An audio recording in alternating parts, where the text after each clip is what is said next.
Hey, welcome to The Explainer. Today, we're diving into a field of science that is literally all around us.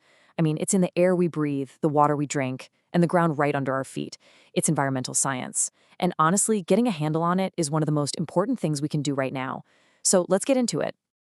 So, have you ever found yourself wondering how all these huge, complex problems we hear about all the time, things like climate change, plastic piling up in our oceans, or entire species disappearing, are actually related? It can feel totally overwhelming, right? Like you're dealing with a dozen different crises all at once. But what if they aren't separate issues at all? Well, it turns out there is a common thread that ties all of these challenges together, and that thread is environmental science. It's the field that gives us the toolkit to not only understand these massive problems, but more importantly, to start finding solutions that actually work together. So here's our game plan for this explainer. We're going to tackle 5 key areas. First up, the absolute basics. What is environmental science? Then we'll get into why it's so critical right now. After that, we'll uncover its secret sauce, what makes it the great connector. Then we'll see where it's actually applied in the real world. And finally, we'll look at the ultimate goal of it all, building a sustainable future. Okay, let's kick things off with section 1. To really get what this field is all about, we have to build a solid foundation. So let's start with the most fundamental piece of the puzzle, the word environment itself. So the word environment actually comes from this old French word environner, which literally just means to encircle or surround. And that's exactly what it is. It's the sum total of everything around us. All the external forces, conditions, and influences that affect how any living thing, including you and me, lives, grows, and develops.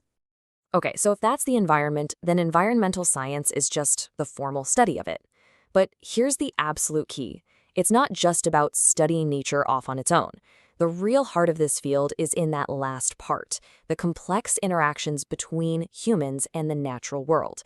It's that intersection where our world and the natural world collide. To really get a handle on any environment, scientists break it down into 2 main buckets. On one side, you've got the biotic components. Think bio as in life. This is every single living thing, plants, animals, even the fungi and microbes you can't see in the soil. And on the other side, you have the abiotic components, the non-living stuff, sunlight, water, temperature, the soil itself, the air. Environmental science is all about studying how these 2 sides, the living and non-living, are locked together in this incredibly intricate dance. All right, so we've got the what. Now let's move on to our second section and tackle the big question. Why should we care? Why is this field so incredibly important right now? And that's a totally fair question, right? With everything else going on, why should we pour so much energy into studying this?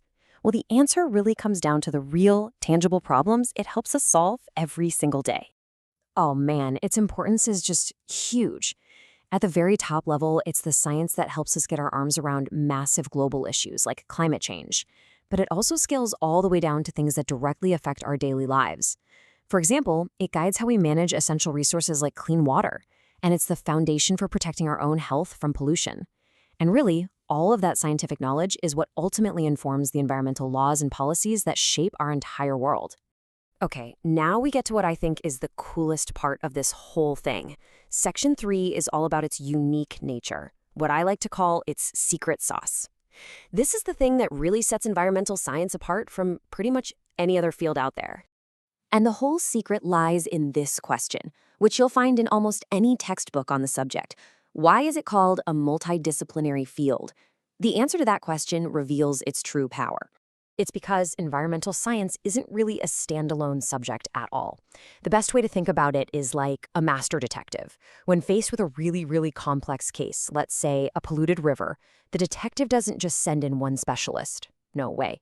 They bring together a whole team of experts to look at that one problem from every possible angle.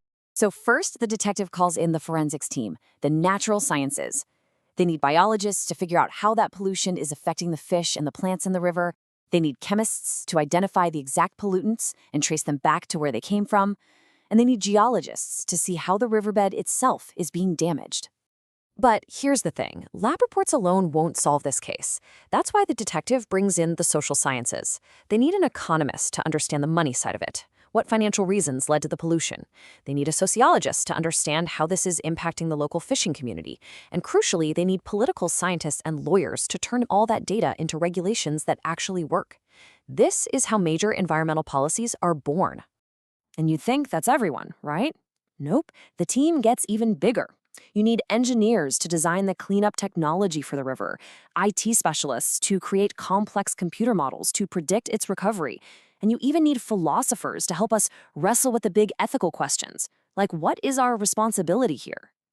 This is how it works. It connects everything.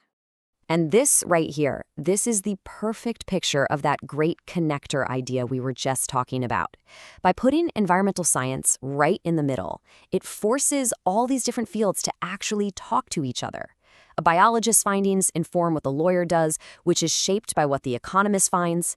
That integration is the only way to get a complete solution, because our problems are never, ever just one-dimensional. Okay, so we've seen how it brings all these fields together. Now for section 4. Where does all this get applied? I mean, how does it go from being an idea in a book to an action that actually changes things out in the real world? Well, when you look at the actual work being done, it usually falls into one of 3 major areas. First, you have natural resource management. Think of managing a forest for timber in a way that doesn't destroy it. Second is ecosystem conservation. This is about protecting whole areas, like creating a national park to save its wildlife.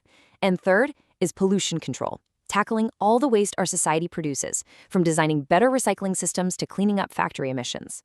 And what's so cool is that because the field is so huge, the career paths are just incredibly diverse. You could be the scientist out in the field collecting samples, the consultant advising a big company, the lawyer fighting a case in court, or the teacher inspiring the next generation. Each one of these jobs is just a different way of applying that same problem-solving mindset. And that brings us to our final and maybe most important section. We've defined the field, we see why it's so important, we get its multidisciplinary nature, and we've looked at where it's applied. So, what's it all for? What is the end game here? When you boil it all down, everything we've talked about is driving towards one single, powerful idea: sustainability. And this classic definition here is all about balance. It's about making sure that the things we do today don't end up stealing resources or opportunities from our kids and grandkids tomorrow. And this quote just nails it, right? This is the core challenge. It's about acting as a bridge. On one side, you have our very real human needs for progress and development. On the other side, you have the hard physical limits of our planet. The whole goal is to build that bridge, to find a way forward that doesn't lead to destruction. So, at the end of the day, environmental science gives us the knowledge. It gives us the map, the data, all the tools we need to understand what's happening. The real defining question for all of us is, what are we going to build with it? Thanks for digging into this with us on The Explainer.